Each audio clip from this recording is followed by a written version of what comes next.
Bonjour à tous, c'est Isabelle, bienvenue sur ma chaîne et on se retrouve aujourd'hui pour le point livresque de mes lectures du mois d'août et accessoirement pour le bilan du challenge Pay Ton Slip que j'avais déjà réussi à la fin juillet. J'avais lu mes 12 livres.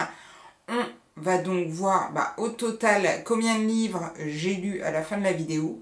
Et on va donc commencer tout de suite par le premier livre que j'ai lu, c'est Traversée du feu de Jean-Philippe Blondel. C'est paru aux éditions L'Iconoclaste.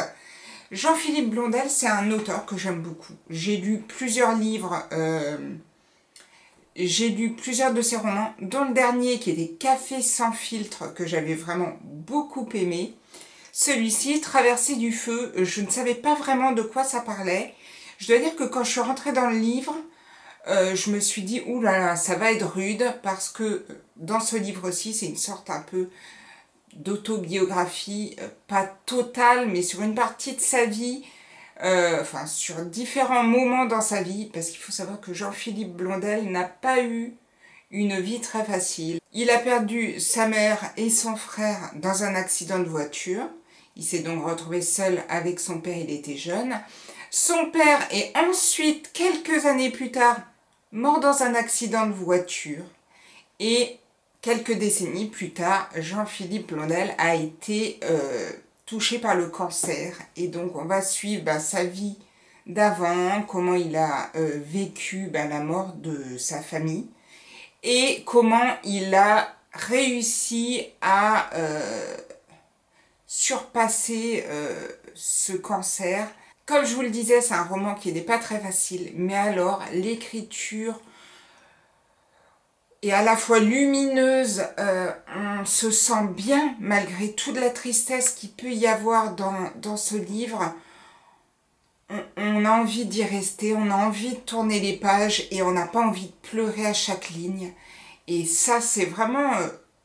alors, c'est vraiment, moi, le premier Jean-Philippe Blondel qui me paraît quand même avec un sujet aussi difficile. Et j'ai adoré. J'ai vraiment adoré ma lecture. Si vous tombez dessus, il n'est pas très long, mais alors c'est toujours un pur bonheur. Si vous avez lu 2 livres de Jean-Philippe Blondel, n'hésitez pas à me dire ce que vous en avez pensé. Je crois que j'en ai encore un dans ma pile à lire que j'avais trouvé dans une boîte à livres. Je pense que je vais le sortir dans pas longtemps parce que j'avais vraiment bien aimé les autres romans que j'avais lus de cet auteur. J'ai ensuite continué par Un air d'éternité de Clarisse Sabart, paru aux éditions Charleston. Je ne sais pas pourquoi je regarde, puisqu'à chaque fois Clarisse Sabart, c'est toujours les éditions Charleston. On est ici avec le personnage de Lisa. Lisa a un petit garçon et elle s'apprête à accueillir sa mère qui s'est fait battre par son compagnon et qui arrive donc chez elle, sa mère fragilisée. Et parallèlement à ça, pas de chance, son grand-père doit aussi venir vivre à la maison. Lui, il doit faire des travaux dans sa maison. Le père, la mère et le grand-père s'entendent pas très bien, donc il va falloir faire cohabiter tout ça dans la même maison. Et parallèlement à ça, en faisant les travaux, on va retrouver dans la maison du grand-père, enfin tout du moins Lisa va retrouver un coffre qui contient un secret de famille et on va donc suivre l'histoire de Lisa et l'histoire qui a mené à ce secret de famille. J'ai adoré. De toute façon, c'est toujours des petits bonbons, les livres de Clarisse Sabart, c'est toujours un bonheur à lire et celui-ci, voilà, n'a pas dérogé à la règle. C'était vraiment un très bon moment. Les personnages sont toujours très attachants. Et c'est vrai que celui-ci, la partie dans le passé, j'ai trouvé les personnages vraiment très touchants. Je ne peux que vous encourager. Si vous n'avez pas lu celui-ci, à le découvrir, c'est vraiment une petite pépite. J'ai ensuite continuer par ce livre d'Éric Fotorino, un tout petit livre, suite à un accident grave de voyageur. Alors c'est vraiment tout petit. Moi j'ai vécu sur Paris pendant 7 ans, donc j'ai pris le métro, le RER, tout ça, et Et c'est vrai qu'à chaque fois qu'on entendait, souvent on restait bloqué en gare suite à un accident grave de voyageurs. Et c'est vrai qu'à chaque fois que j'entendais cette phrase, j'essayais de m'imaginer qu'est-ce qui a pu se passer et tout. Je suis un peu comme ça, je sais pas, je suis... Et dans ce livre, et ben justement, on parle de tous ces voyageurs qui ont eu un accident grave. Et donc ces 3 personnes qui se sont donné la mort, il y avait une mère de famille, il y avait un vieux monsieur, et je sais plus qui c'était le 3e, et un homme. Et donc c'est vrai qu'à chaque fois, il s'interroge sur le fait, le silence qu'il peut y avoir sur... voilà, un accident grave de voyageurs, c'est limite devenu banal, et on se dit pas, enfin, il y a que moi peut-être, on se dit pas, tiens, qui est-ce que ça peut être, est-ce que si, est-ce que ça. Et j'ai trouvé ce petit roman touchant. Si vous habitez en région parisienne, lisez-le, ça peut vous faire évoluer dans... si un jour vous entendez cette phrase dans le métro, ça peut vous dire, tiens, oui... moi j'ai vraiment bien aimé. C'est très facile à lire et c'est très rapide. J'ai ensuite lu Et chaque fois mourir un peu de Karine Giebel. Donc ça c'est le tome 1. Le tome 2 je crois sort en fin d'année. J'aime beaucoup Karine Giebel habituellement. Je viens de lâcher le mot.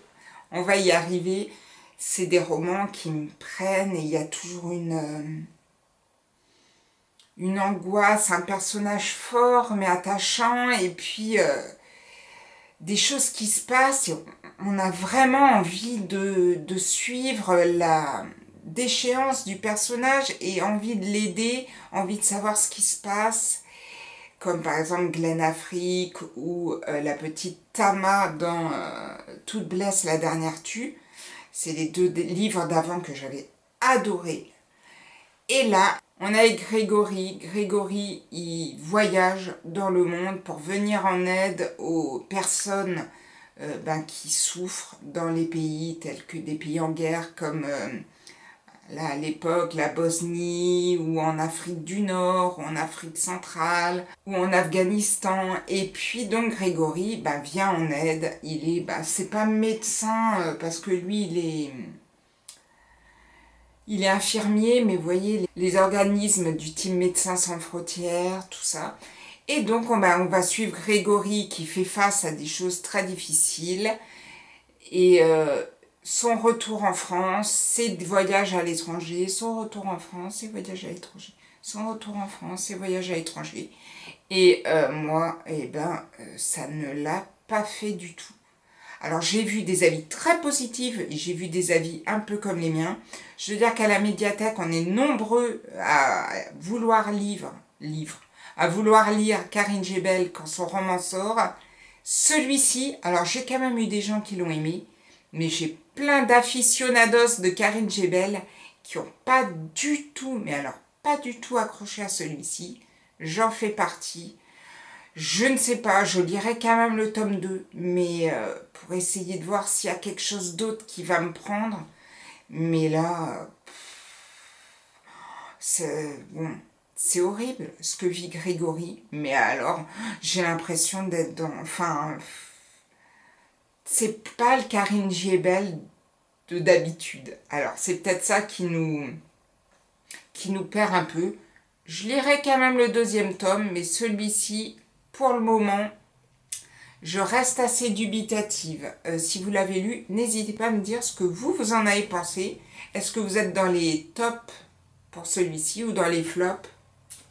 Moi, ça l'a moyennement fait. J'ai ensuite lu quelque chose de plus gai, malgré le titre. C'est Roland est mort de Nicolas Robin. Moi, j'ai le livre paru au livre de poche. On est ici au tout début du livre. Vous vous doutez bien, avec la mort de Roland. Roland vit seul dans son appartement avec son petit caniche. Et ça fait quelques jours qu'il donne plus signe de vie. Et les pompiers vont donc débarquer. Roland est mort dans son appartement.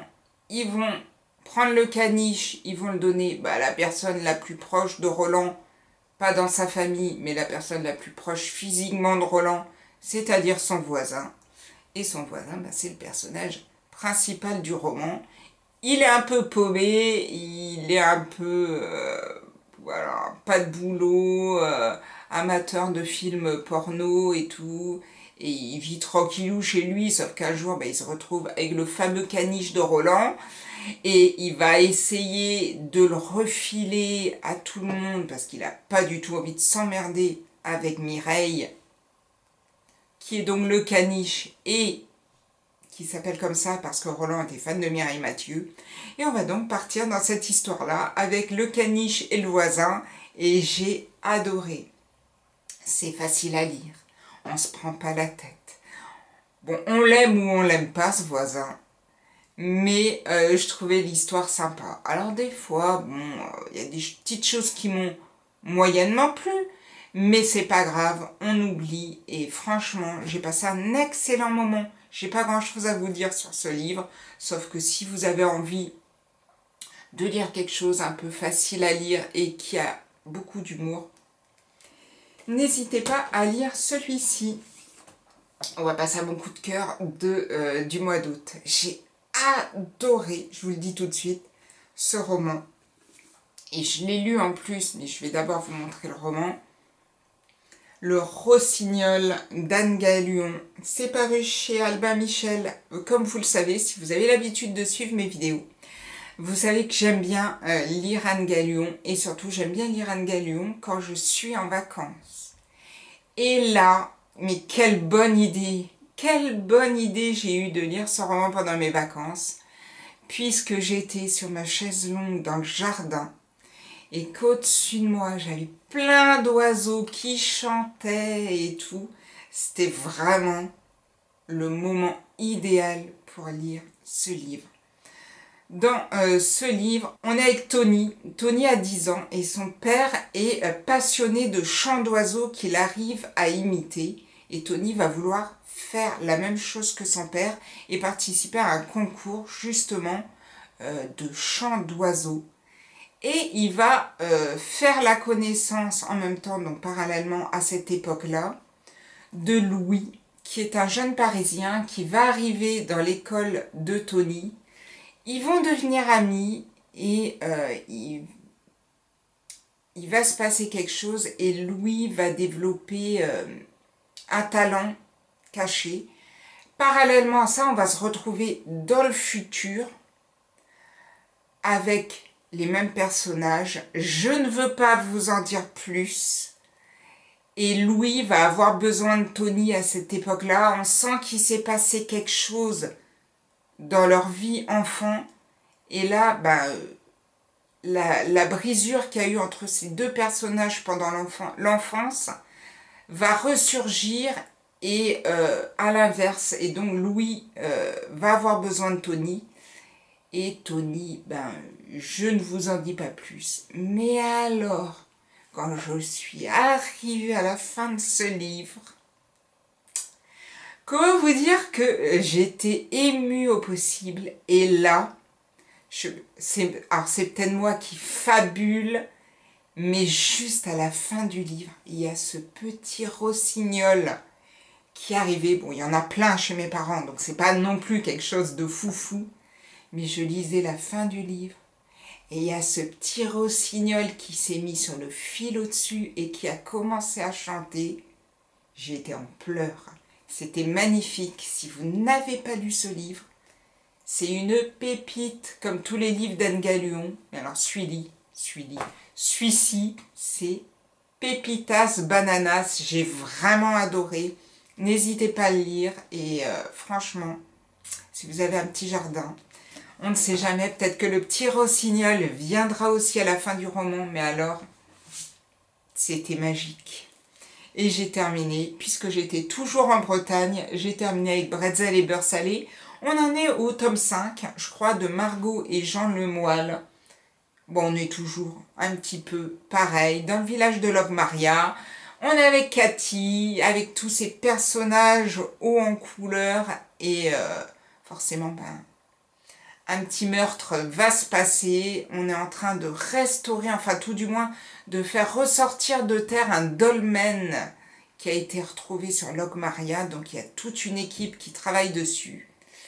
et le druide va se retrouver tué. On va donc essayer de trouver qui a tué le druide. C'est toujours aussi bien. Moi j'adore, mais bon, après je comprends qu'il y ait des gens peut-être qui trouvent qu'on s'en lasse, mais moi jamais. Je crois que ça peut... Autant Agatha Raisin, par exemple, je m'en lassais au bout d'un moment. Et d'ailleurs, je crois que j'ai dû m'arrêter au tome 5 ou au tome 6 d'Agatha Raisin. Je ne suis pas allée plus loin. Mais alors ici, c'est banco. J'ai vu qu'il sortait un roman en Provence, un peu dans le même style. Je vais tenter, hein, forcément, puisque j'habite en Provence. Mais je continuerai à suivre Cathy. Moi, j'adore. Voilà. Si vous l'avez lu, n'hésitez pas à me dire ce que vous en avez pensé. Mais moi, ça le fait toujours. Et donc, j'ai lu 1, 2, 3, 4, 5, 6, 7, 8, 9. J'ai donc lu 19 livres pour le challenge Paye ton slip. Je ne serais jamais arrivée de toute façon au seuil du dessus qui était 24 livres. Mais j'ai vraiment eu de très belles lectures pendant cet été. Vraiment, j'ai vraiment fait de belles rencontres de personnages, de belles lectures émouvantes. Et puis, bah, vous vous doutez bien que ma plus belle lecture du mois d'août, ça a été le Rossignol. Et ma plus belle lecture du mois de juillet, que je n'ai plus, ça a été La dernière allumette de Marie Vareille.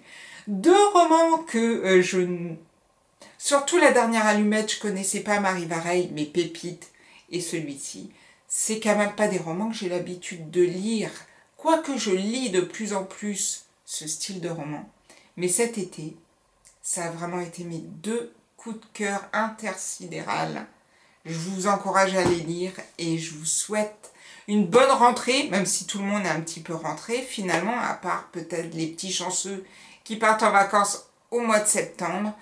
Et moi, je vous retrouve pour bientôt ma pile à lire de l'automne. Et oui, ça y est, on est déjà en automne. Et puis, il va falloir quand même que je me lance dans les rangements de bibliothèque.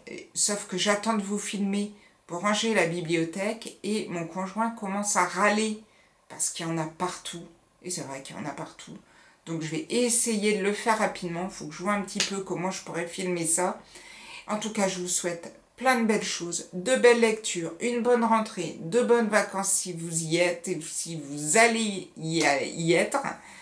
Et moi, je vous dis à bientôt pour une prochaine vidéo. Prenez soin de vous. Ciao, ciao!